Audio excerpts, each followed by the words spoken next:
Hi, folks. Why don't we get started? Um, Welcome back.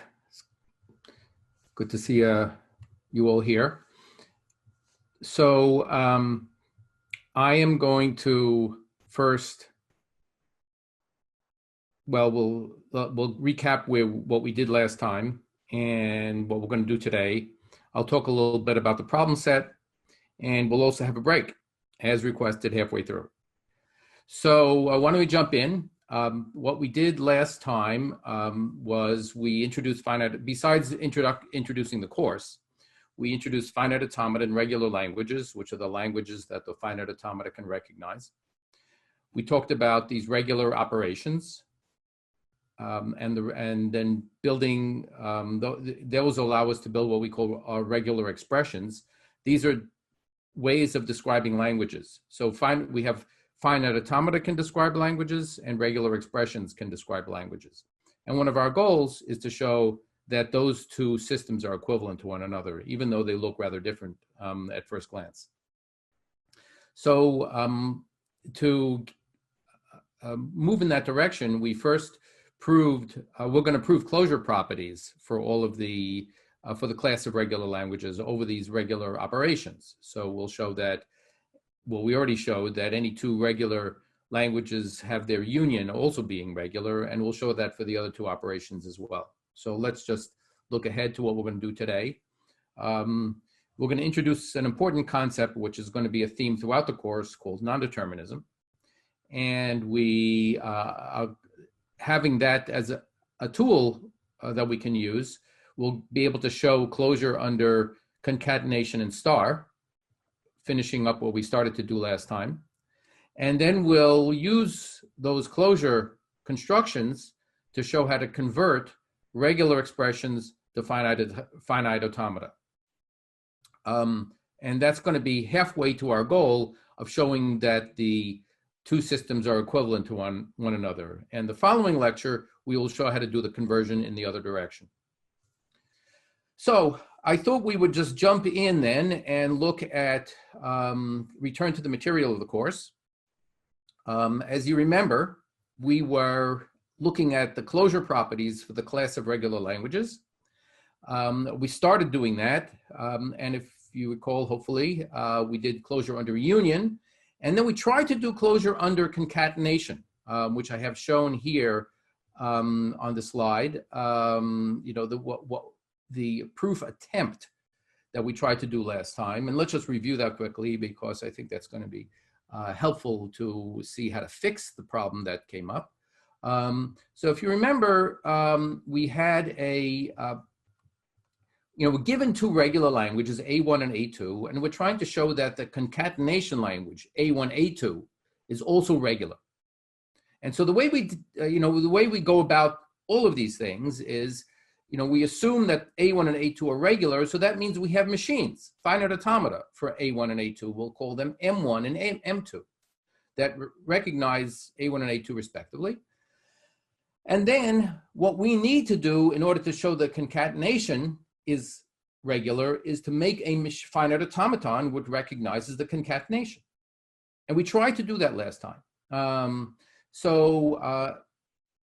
If you remember, that concatenation machine, M, we're calling it, what is it supposed to do?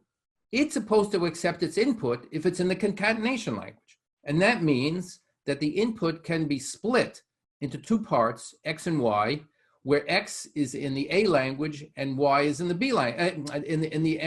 Y is accepted by M1 and X is accepted by M1 and Y is accepted by M2. Sorry, I garbled that up. So X should be in A1 and Y should be in A2. If you can split W that way, then M should accept it. So M has to figure out if there's some way to split the input so that the first machine accepts the first part, the second machine accepts the second part. And the idea that we came up with for doing that was to take these two machines, build them into a new machine M, and then connect the accepting states for M to the start state, connect the accepting states for M1 to the start state for M2, Because the idea would be that if M1 has accepted an initial part, then you want to pass control to M2 to accept the rest. But as we observed, that doesn't quite work, because the first place to split W after you have found an initial part that's accepted by M1 may not be the right place, because the remainder may not be accepted by M2. You might have been better off waiting until you found another place that M1 accepted later on in the string, say over here.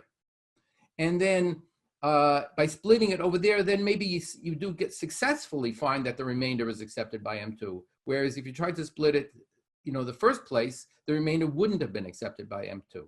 So all you need to do, M has to know, is there some place to split the input so that, you can get both parts accepted by the respective machines. The problem is that M might need to know the future in order to know where to make the split. And it doesn't have access to the future. So what do we do? So what we're going to do is introduce a new concept that will allow us to basically get the effect of M1 in sort of being able to see the future. And that new concept is going to be very important for us throughout the term. It's called non-determinism. And so we're going to introduce a new kind of finite automaton called a non-deterministic finite automaton. And first we'll look at that, and then we'll see how that fits in with the previous deterministic finite automaton that we introduced last time. So here's an example. Always good to start off with an example.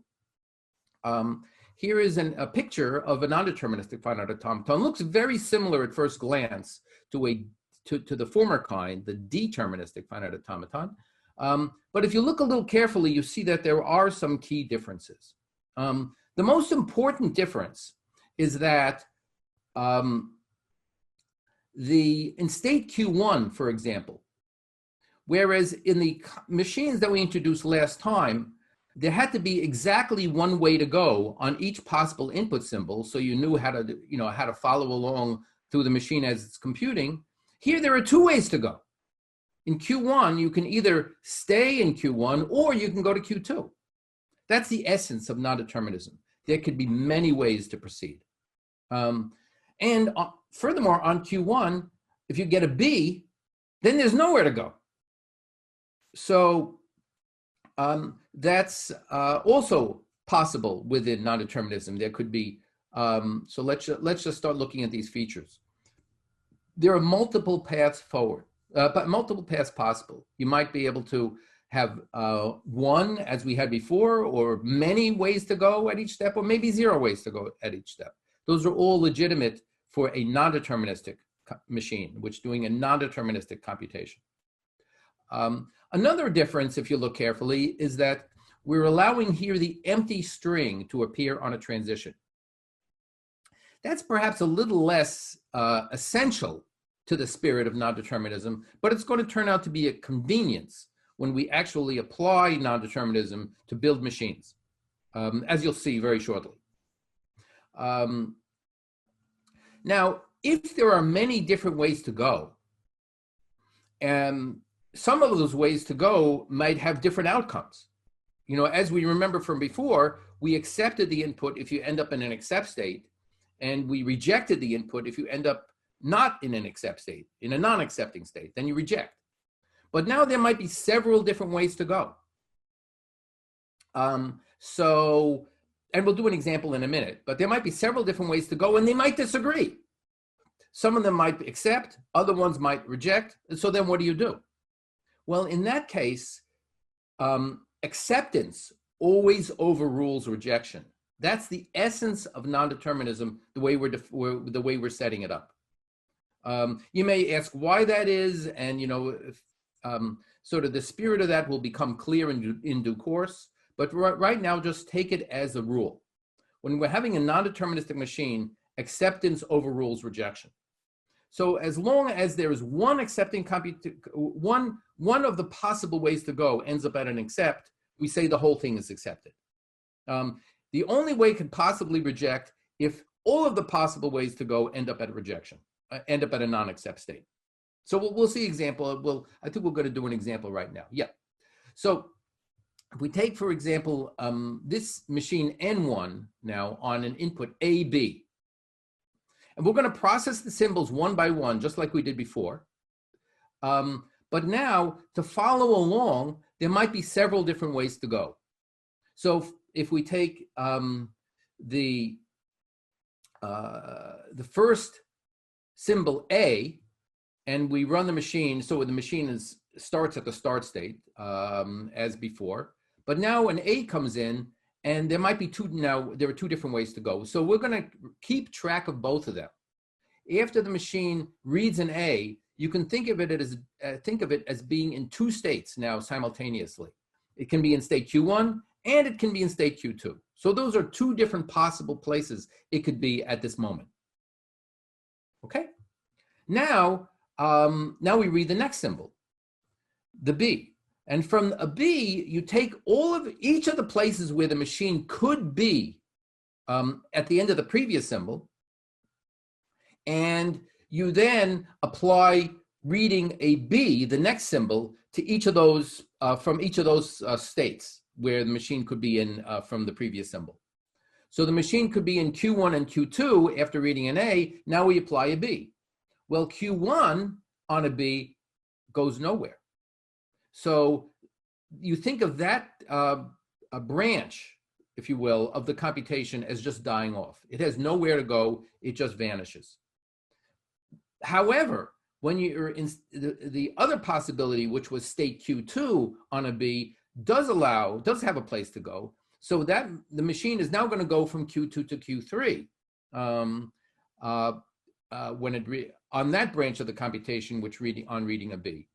And then it has coming out of Q3, there are two symbols. There's an A and an empty string symbol. Now on an A, the machine would have to read an A in order to transition along that arrow. But when there's an empty symbol on the arrow, that means the machine can go along that arrow for free without even reading anything. As long as it gets to Q3, it can automatically jump to Q4. And so once it has read a B and gone to Q3, now it can either stay in Q3 or it can go along the empty transition and go to Q4. So again, there's going to be a non-deterministic step at this point. The essence of having a empty transition is that there's going to be non-determinism. That's why we didn't introduce that for deterministic automata, because you don't have to transition along an empty string transition. You can stay where you are, or you can go along the empty string transition without reading any input and go over to the next state, which in this case is Q4. So let's just see where we are. After reading an A, we're in states Q1, Q2. But now after reading a B, we're in states Q3 and Q4 as possibilities. And now we're at the end of the input, and we look and see what we got. If any one of the states as possibilities that we are right now at the end of the string is an accept state, then we say overall the machine has accepted. So that corresponds to what we said over here before. Accept the input if some path leads to an accept. So if any way of proceeding through these non-deterministic choices will lead you to an accept, then you will say we want to accept the input. Okay, so this input here is accepted. Let's do another example. Suppose we have the input AA instead of AB. So AA, after the first A as before, we're in states Q1 and Q2 as possibilities. Now we read an A again. Now the one that's on state Q1, that possibility, Q1 possibility, after reading an A, it again branches to Q1 and Q2. So when we know after reading the second A, we're going to be in at least Q1 and Q2. Now, how about the state that had been, on Q2 on reading an A? The one from before, after reading the first A, you were in Q2. Now reading the second A, there's nowhere to go. So that one just gets removed. So after reading AA, we remain in states Q1 and Q2 as possibilities.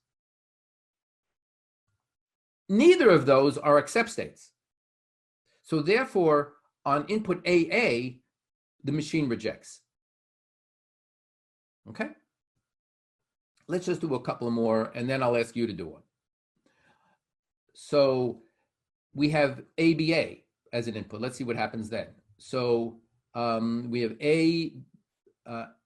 remember, after reading AB, the machine is in the two states Q3, Q4 as possibilities. That's what we had from the first example. So after reading AB, we're in states Q3, Q4. Now we read another A. The Q4 on an A has nowhere to go. In fact, it has nowhere to go on any input. So no matter what comes in after you're in state Q4, that branch dies. But on Q3, which is another one of the possibilities reading an A, it can follow along just transition, because that's one of the labels on that transition is A. So you can follow along just the transition when reading an A, which is the last symbol in the string. And so now after ABA, you are in only state Q4 as a possibility, but that happens to be an accept state, so the machine accepts.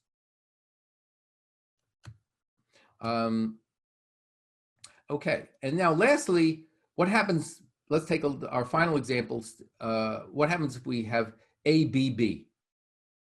So, as we remember before, when we were, after reading AB, that was the first example, we were in states Q3, Q4 as possibilities. Now we read a B. Well, neither of those states have anywhere to go on a B. So now all threads, all branches of the computation die off. And at this point, the machine is totally dead. It has no active possibilities left. So certainly it's going to reject this input, because none of the active states, there are no active states, are accepting states. And in fact, if you looked at anything that came later, anything that extended the string ABB would also be rejected, because once the machine had all possibilities have died off, there's no way for them to come back to life on any extensions. So with that, here's an important point before I'm going to jump to a check-in on you. I think one thing that might be on your mind about this non-determinism is how does that correspond to reality? Well, it doesn't. We're not intending for non-determinism as we're defining it to correspond to a physical device. But nevertheless, as you'll see, it's a very mathematically useful concept, this non-determinism, and it's going to be playing a big role throughout the subject as we'll experience it during the rest of the term. So with that, I'm going to have a little check-in. I'm going to ask you to consider what happens on one of the inputs. So here we go. What does it do on input AAB?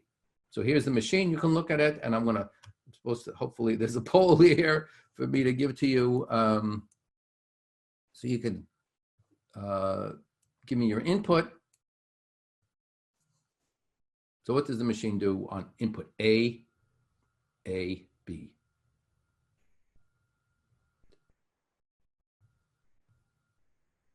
Most of you have answered.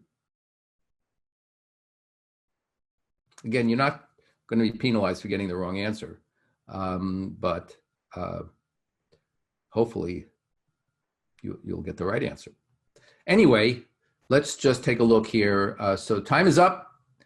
Let's end the polling and share the results.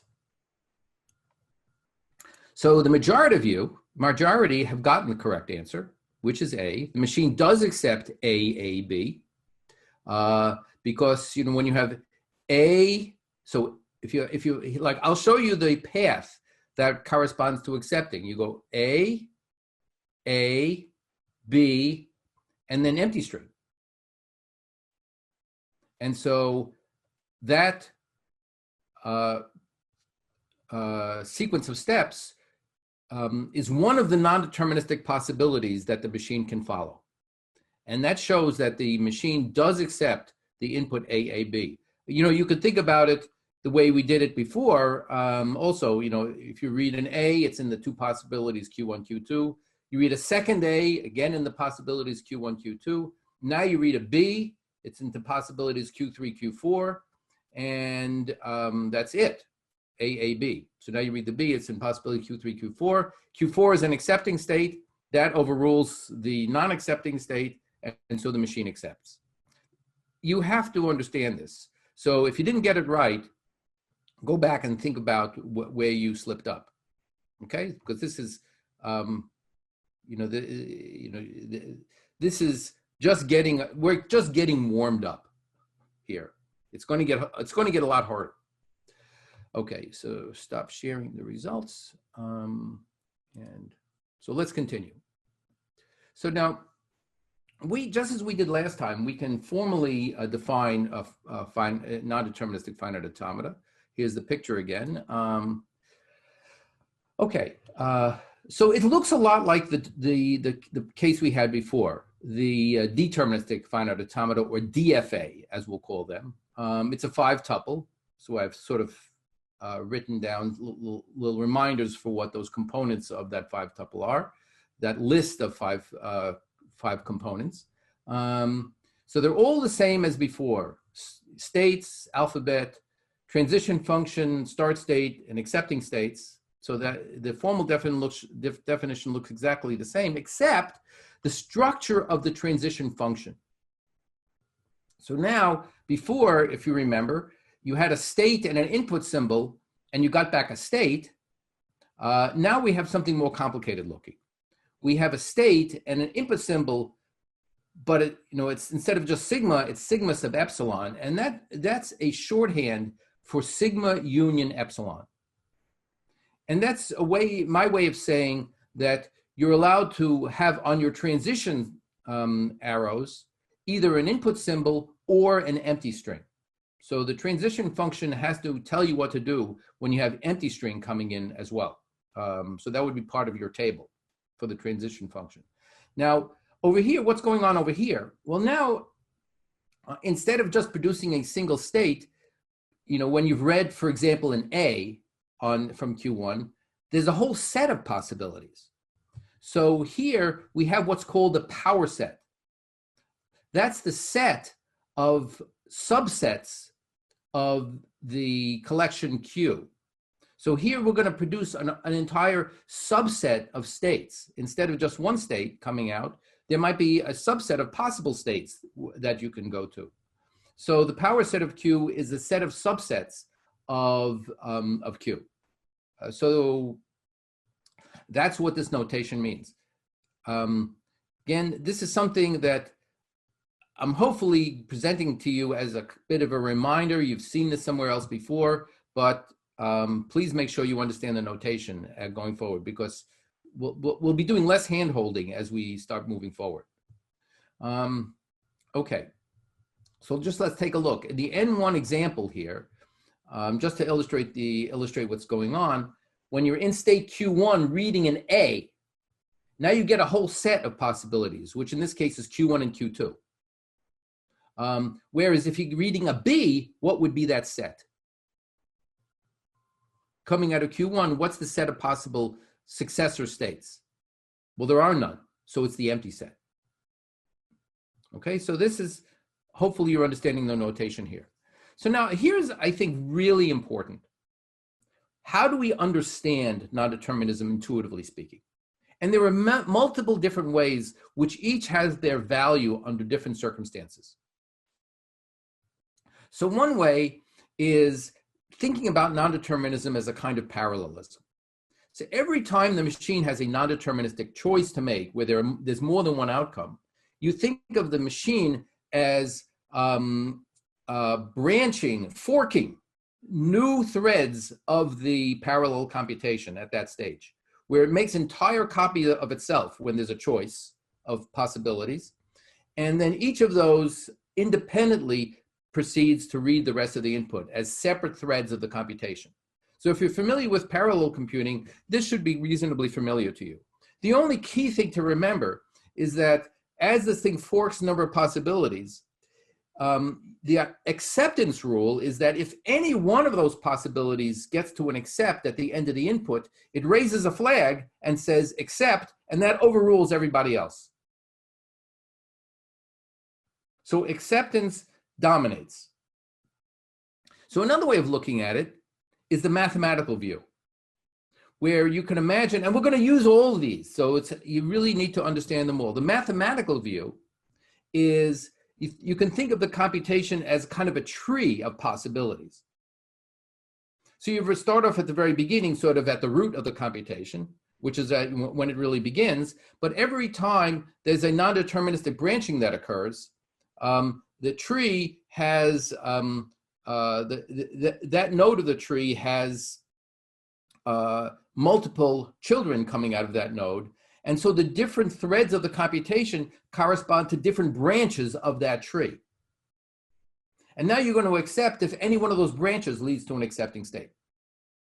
Okay, obviously somewhat similar to what we had before, but I think it's a little bit of a different perspective on what how to think about non-determinism. And the last one is going to sound a little weird, but actually I think for people who are in the business, it's the one they use the most. And that's the magical way of thinking about non-determinism. And that is when the machine has non-deterministic choices to make. You think of the machine as magically guessing the correct one at every stage, and the correct one being the one that will eventually lead it to accept. Okay, so you can think of the machine as guessing which is the right way to go. And if there is some right way to go, it always guesses right. Of course, if the machine ends up rejecting because there is no right way to go, then it doesn't matter. There is no good guess. But if there is some good guess, we'll think of the machine as taking that good guess and going that way. Okay. So now here is a very important thing. We introduced this new model, the non-deterministic finite automaton, NFA. It turns out to be, even though it looks more powerful because it has this non-determinism, it isn't any more powerful. It can do exactly the same class of languages, the regular languages. And we'll show that with this theorem here, that if an NFA recognizes A, then A is regular. We'll prove that by showing how to convert an NFA to an equivalent DFA, which does the same language. So we can take an NFA that has a non-determinism and find another DFA which doesn't have non-determinism but does the same language. It accepts exactly the same strings, even though it lacks that non-deterministic capability. This is going to be extremely useful, by the way. For example, in showing that closure under concatenation. Okay, so in this presentation here, I'm going to ignore the epsilon transitions, because once you get the idea for how to do this, you could figure out how to incorporate them. They just make things a little more complicated.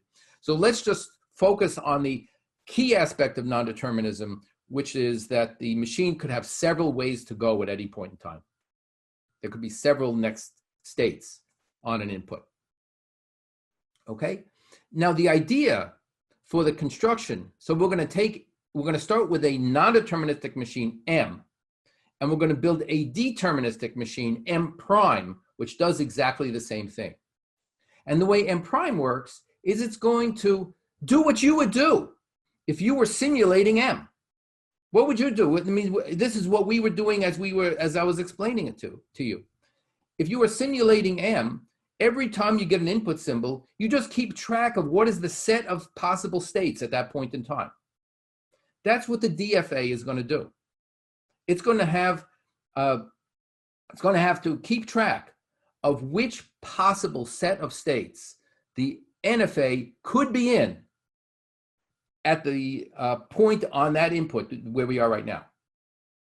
And then, as you get the next symbol, the DFA is going to have to update things to keep track of the next set of states the NFA could be in at this point, just like you would do. Okay, and so here's a kind of a picture, and how do we implement that so here's the NFA that we're starting with M, and we're going to make here the DFA, but in order to remember which set of states that DFA could be in at a given point. So maybe it's in the set of states that M could be in. Did I say that wrong? Which set of states the NFA could be in at a given time. So maybe M, the NFA, could be in at some point state Q3 and Q7. The way the DFA keeps track of that, it's going to have a state for every possible subset of states of the NFA. That's how it remembers which subset of states the NFA is in. That's the way DFAs work. They have a separate state for each possibility that they need to keep track of. And the possibilities here are the different subsets of states that the NFA could be in at a given point. Okay, so corresponding to this subset, to these two possibilities, Q3, Q7, the DFA is going to have a state with the subset Q3, Q7. And it's going to, for every possible subset here, there's going to be a different state of M prime. So M prime is going to be bigger. Okay, so quickly, the construction of M, the states of M prime now, Q prime, are going to be the power set, the set of subsets of states from the original machine M.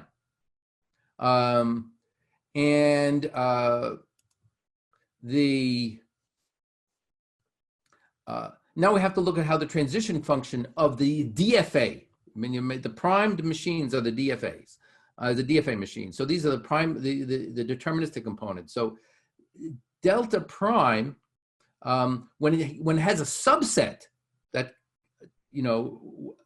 something like this, has one of its states which corresponds to a subset of states of M, and it reads an input symbol, you just have to do the updating the way you would naturally do. You're going to look at every state in R, look at where that can go under A, so there's a bunch of sets there, and look at all the possible states that could be in one of those subsets, and that's the set of states that you could be in. That's going to be the new set of states, and that's going to be the new state of M prime.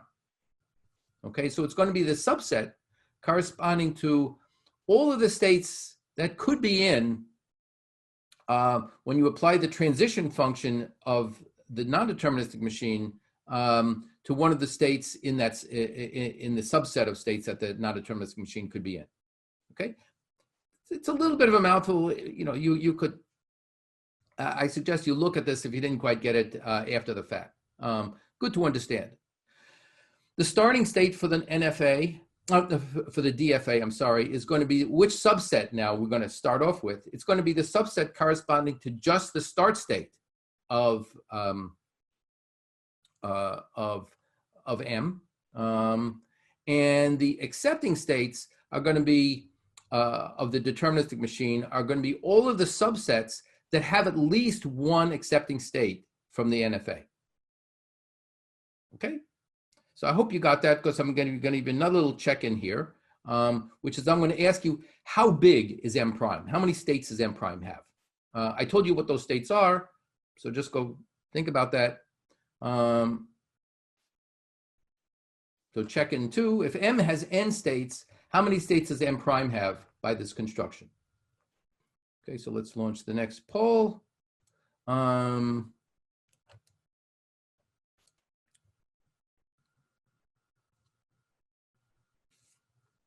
Okay, 5 seconds. And I think we're almost done here.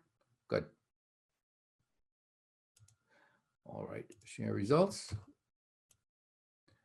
I don't know if sharing results is a good thing. I'm not trying to make you, if you didn't get the right answer, because most of the people did get the right answer. If you didn't get the right answer, trying to make you feel bad, but I do think you should, it's a little bit of suggestion, that you need to review some basic concepts. So the basic concept here is, if you have a collection, if you have a set of states, how many subsets are there? And the number of subsets is going to be exponential. So if you have a collection of n elements, the number of subsets of those n elements is 2 to the n. That's the fact we're using here, and that's why M prime has 2 to the n states, if M had n states. And that's, you should make sure you understand why that is. All right, so with that, as requested, we're going to have a little break, and that break is going to last us exactly 5 minutes.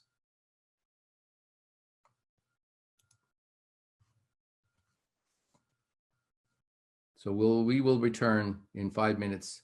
I'm going to be prompt. So I gave you a little timer here. So please, I'm going to begin it right when this is over.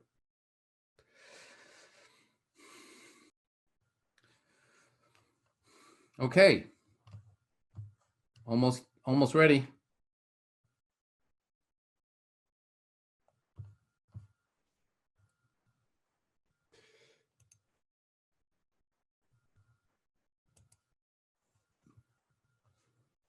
I hope you're all refreshed and ready for the second half. So now that we have non-determinism, we're going to use that as a tool to prove the closure properties that we were aiming for starting from last lecture. Okay, so remember, let's look at closure under a union. Now, we already did that, but I'm going to do it again, but this time using non-determinism, and you'll see how powerful non-determinism is, because it's going to allow us to do it kind of almost with no effort. We'll start off the way we did before. I'm going to start off with two DFAs, but actually these could be NFAs even. But let's say we started with the two DFAs for the two languages, A1 and A2, and we're going to construct the NFA.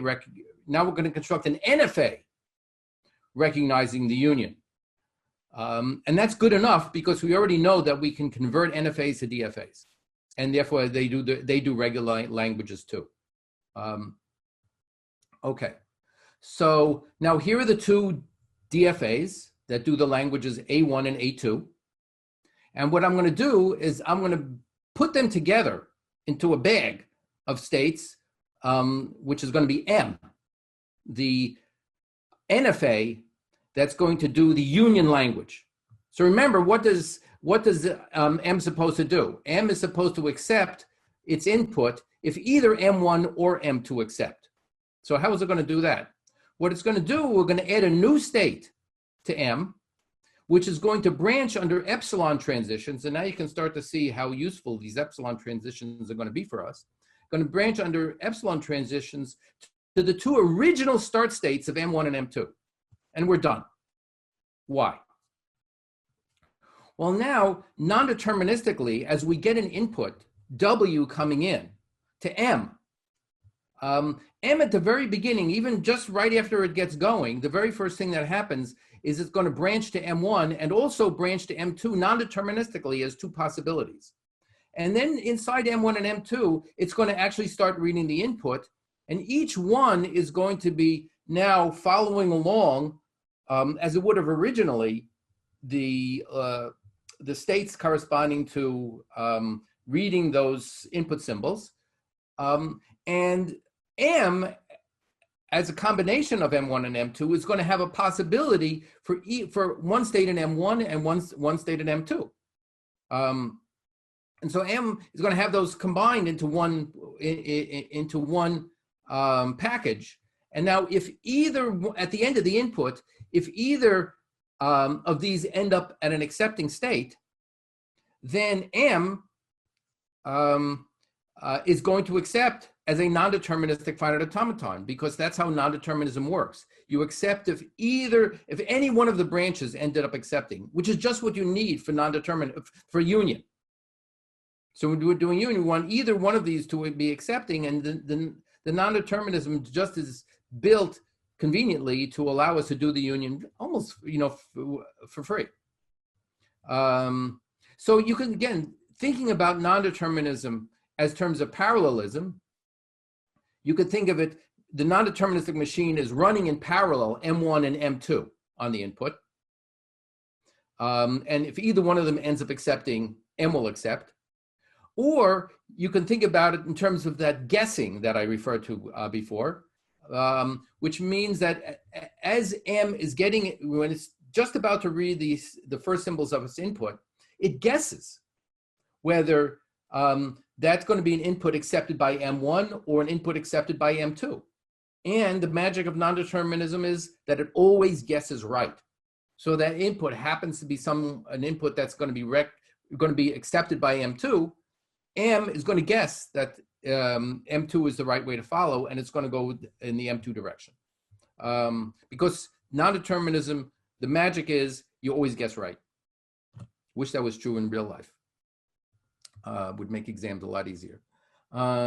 Anyway, so now let's see how we can use that to do closure under concatenation. Okay, so now we're going to actually have a picture very similar to the one we had originally, but now using non-determinism, we can make it work. So here we have the two machines doing the two languages, A1 and A2, and we're going to combine them into one bigger machine, M, as shown. Remember, what M is supposed to do is accept its input if there's some way of splitting that input such that the first half is accepted by the M1 and the second part is accepted by M2. Way we're going to get that effect is by putting in a empty transitions, epsilon transitions, going from the for the accept states of M1 to the start state of M2, just as I've shown here in this diagram.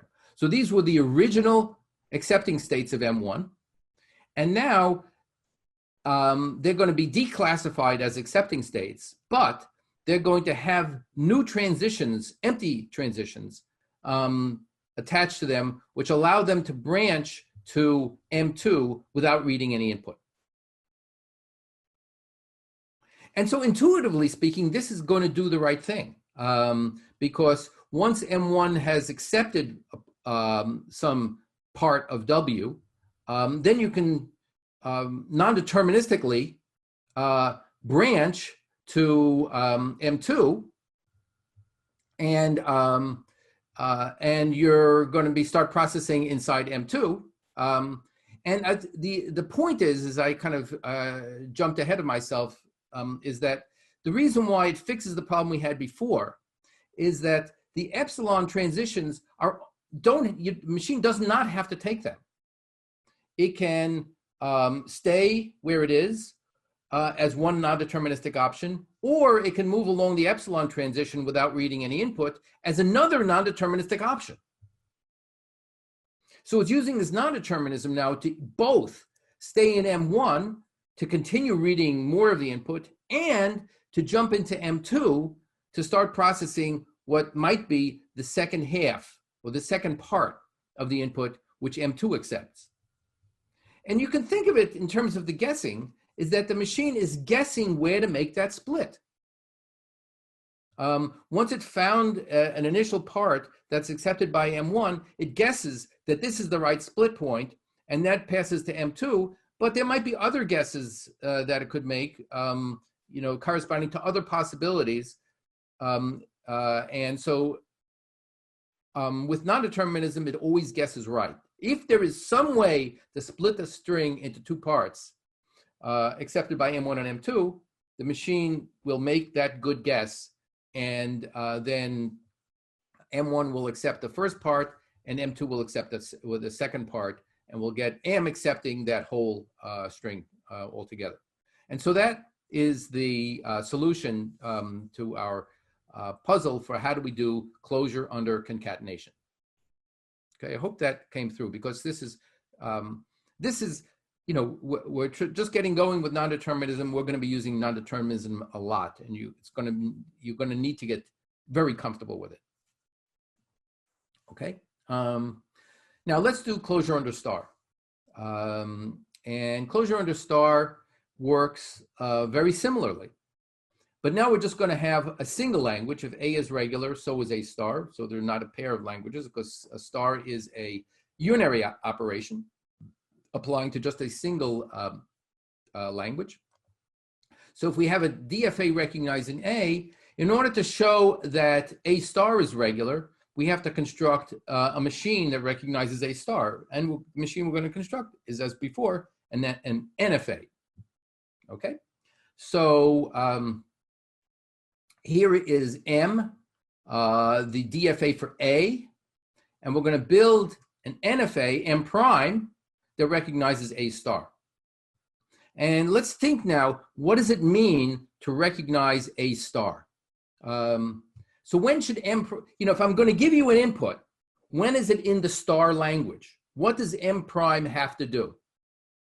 So M prime, remember what star is. Star means you can take as many copies as you like of strings in the original language, and that's in the star language. So to determine if something's in the star language, you have to see, can I break it up into pieces which are all in the original language? So you want to see, can I take my input, W, and cut it up into a bunch of pieces, 4 in this case, where each of those pieces are members of A, they're members of the original language. So that's what M prime's job is. It has its input and wants to know, can I cut that input up into pieces, each of which are accepted by the original machine, M. That's what M prime does. And if you think about it, a little bit, really what's happening is that as soon as M, M prime is going to be simulating M. That's the way I like to think about this, as having M inside. So, you're going to run, if you were going to be doing this yourself, you're going to take W, you're going to run it for a while, you'll see, oh, M is accepted. Now I have to start M over again to see if it accepts on the next segment. So every time M accepts, you're going to restart M to see if it accepts another segment. And so by doing that, you're going to be cutting W up into different segments, each of which is accepted by M. Of course, it's never totally clear whether you should, for any given segment, you should cut it there, or you should wait a little longer and find a later place to cut. But that's exactly the same problem that we had before with concatenation. And we solved it using non-determinism, and we're going to solve it again using non-determinism. So the way we're going to get that effect of starting the machine over again once it's accepted is by adding in epsilon transitions that go from the start states back to from the accept state back to the start state.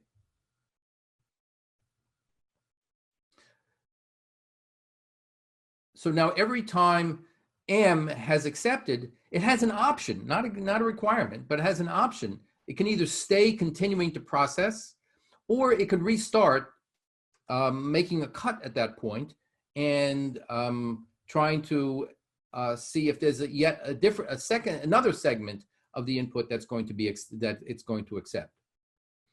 And this is basically the whole thing, with one little problem that we need to deal with, and that is we need to make sure that M prime accepts the empty string, because remember, the empty string is always a member of the starred language. And as it's written right now, we're going to be requiring there to be at least one copy of at least one segment. We're not taking into account the possibility of no segments, which is the empty string. And the way we're going to get that is, well, I mean, one way to get to add, so we're missing the empty string right now. So how do we fix it? Basically, we're just going to take the construction we have, on the screen, and we're going to adjust it to add in the empty string because it's possibly missing. One way to do that, which is tempting but wrong, is to make the start state of M an accepting state for M prime. So we could have made this an accepting state too. And now M prime is also going to accept the empty string. That's the good news. The problem is that the start state might be playing some other role in M besides just being the start. There might be times when M comes back to the start state, later on, and if we make the start state the an accept state, it's going to suddenly start accepting a bunch of other things too, which might not be intended. So it's a bad idea to make the start state an accept state.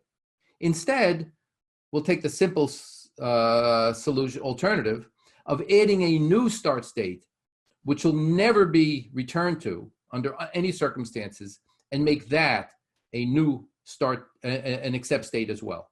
So here we'll have to make this additional modification. So as I'm saying, this is what we need to do. And the way we'll do that is by adding a new start state, which is also an accept state, to make sure it accepts the empty string. And then that also can branch to start off M as before, if the string that's input is not the empty string. And so then M, M prime is actually going to have to do some work to see if it can be cut up as it was doing before. So that's the proof of closure under star. I'm not going to do it anything beyond what I've just described. These proofs by picture are convincing enough, I hope.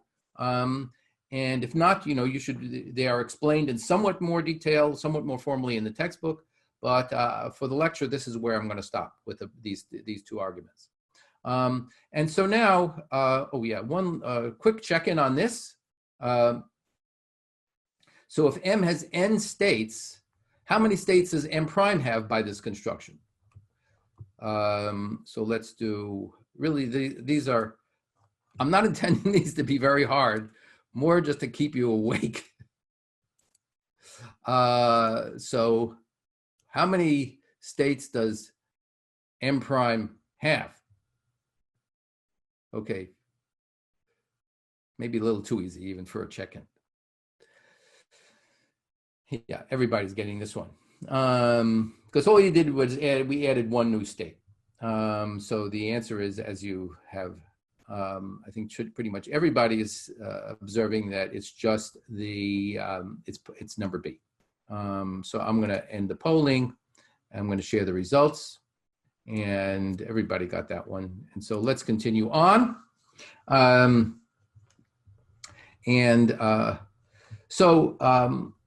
very last thing we're going to do today is show you how to convert regular expressions to NFAs. Thereby showing that every language that you can describe with a regular expression is a regular language. On Tuesday, we'll show how to do the conversion in the other direction, and thereby showing that these two methods of describing languages are equivalent to one another. So here's our theorem. If R is a regular expression and A is the language, is a set of strings that regular expression describes, then A is regular. Okay.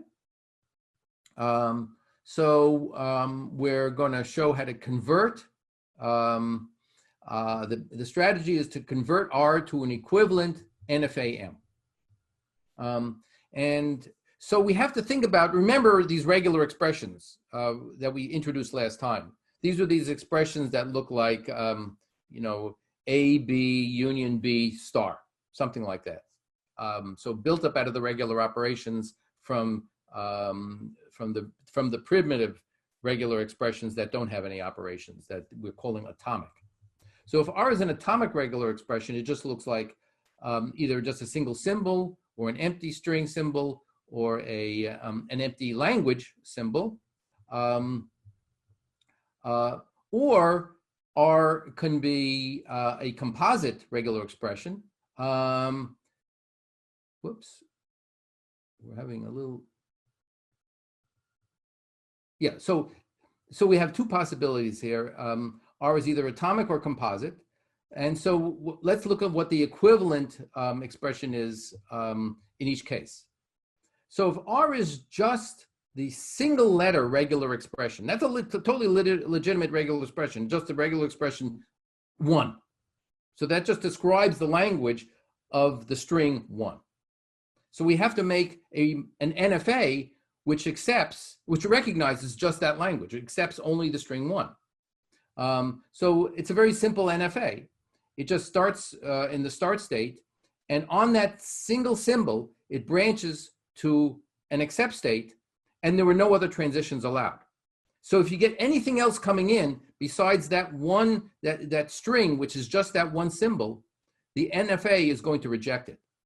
Like if it's too long, if it gets AA coming in, well, there's nowhere to go from this accepting state on an A, so the machine is just going to die. It has to be in an accept state at the end of the input. How about, why don't you think for yourself for a minute, how do we make an NFA which accepts only the empty string and no other strings? You can do that with just one state with an NFA, just this one here. The machine is going to start off in the start state, which is also immediately an accept state, so it accepts the empty string. But if anything else comes in, there's nowhere to go when the machine dies. So this machine accepts just the empty string, or its language is the language with one element, the empty string. How about the empty language? Well, here's an NFA which has no accepting state, so it can't be accepting anything. Now, if we have a composite regular expression, we're already finished, because we showed how to build up. We showed constructions which give us closure under union, concatenation, and star. And those constructions are going to enable us to build up the NFAs that do the language of these more complex regular expressions, built up out of the NFAs that do the individual parts. So if we already have NFAs that do R1 and R2, then the closure under union construction gives us an NFA that does R1 union R2 as a language. So I'm going to do, I hope that's clear, but I'm going to do an example which will hopefully illustrate it. And it's going to show you, basically what I'm giving you is an automatic procedure for converting a regular expression into an equivalent NFA. So let's just see if that procedure in action, which is really just following this recipe that I described for you. So here is a regular expression, A union AB, star. So this is a regular expression. It's some language, whatever it is, I don't care. But I want to make an NFA which recognizes that same language. And the way I'm going to do that is first build NFA for the components, the sub-expressions of this regular expression, and then combine them using our closure constructions to be NFAs for larger and larger sub-expressions until I get the NFA that's the equivalent of the entire expression. So let's just see how that goes. So the very most primitive parts, the smallest sub-expressions here are just the sub-expressions for A and for B. So here's the one for A, just for A. So this is the NFA which recognizes the language which is just the one string A. Here's the NFA for whose language is just the one string B. And now I want an NFA which accepts only the string AB. Now, of course, you could just do that by hand yourself. It's simple enough. But what I'm arguing is that we can do this automatically using the closure construction for concatenation, because really there's a hidden concatenation symbol. This is the A concatenate B. So now for AB, I'm going to take the thing from A and the part from B. So these two things that I had from before, and use the concatenation construction to combine them. You see that? So now I have automatically an NFA which does the language whose string is just AB, just the AB string. And it's not the simplest NFA. You can make a simpler one, but the virtue of this one is that I got it automatically just by following the closure construction. So now I'm going to do a more complex one, just the inside here, A union AB. So the way I'm going to build that is from the two parts, the A part and the AB part. The A part and the AB part. So here is the A part. Here's the AB part. I've already got those from before. It's really kind of a proof by induction here, but I think it's simple enough. We don't have to use that language. So we have, the A part, the AB part, and now we are going to apply the closure under union construction to combine those into one machine. And remember how that worked. We add a new symbol here, which branches under empty string to the previous, we're adding a new start state, which branches to the original start states under empty transition. And now this is an NFA for this language, A union AB. And lastly, now we're one step away from getting the star of this. And how are we going to do that? We're going to take this thing here and apply the construction for the star closure. And that's going to be an NFA which does A union AB star, which is what we wanted in the first place. So first we're going to bring that one down because we've already built that one. And now remember how we built the closure under star. We made the accepting states return back to the start state, and we added a new start state to make sure we got the empty string in there that transitioned to the original start state under epsilon. Okay, so that's all I wanted to say for today's lecture. Let's do a quick review. Very important concept, non-determinism and non-deterministic finite automata. We proved their equivalent in power, showed the class of regular languages closed under concatenation and star. We showed how to do conversion of regular expressions to NFAs. So I think that is it for today's lecture, and thank you all for being here. I'll try to answer a few of these. Why does concatenation have order? Well, because it's an ordered construction. Is there a simple way to prove closure under concatenation without using non-determinism? No. Why are the empty strings at the except state? Can't they be at any state? Doesn't star make copies of any part of the input? No, it's only, you have to think about what's going on. You have to branch back to the beginning only on an except, because that means you found a piece that's in the original language. Is there an automaton that can add sum or subtract? Memory automata. Well, depends on what you mean by all that. But certainly there are more powerful machines that we're going to study than finite automata.